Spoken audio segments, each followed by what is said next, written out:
वाव अतफ। दो लफ्ज़ों को जोड़ने वाले वाव को वाव अतफ कहते हैं, जिसे इस तरह पढ़ा जाता है। इल्मोफन, इल्मोफन। आबो हवा, आबो हवा। ख़ास व आम, ख़ास व आम।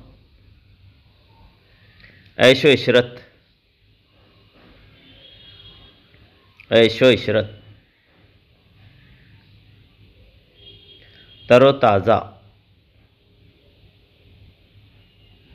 बागो बहार।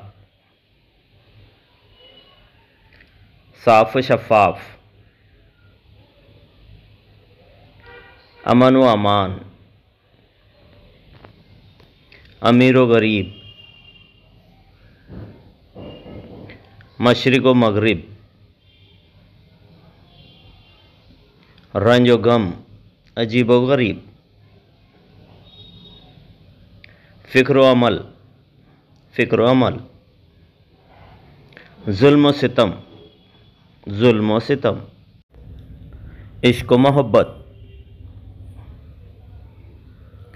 हलाल हराम, हलाल व हराम।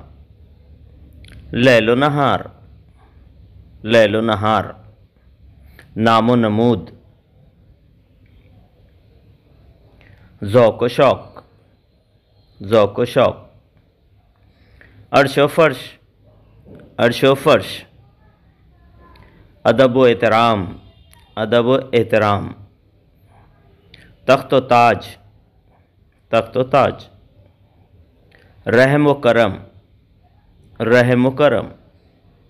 आम व ख़ास, आम व ख़ास।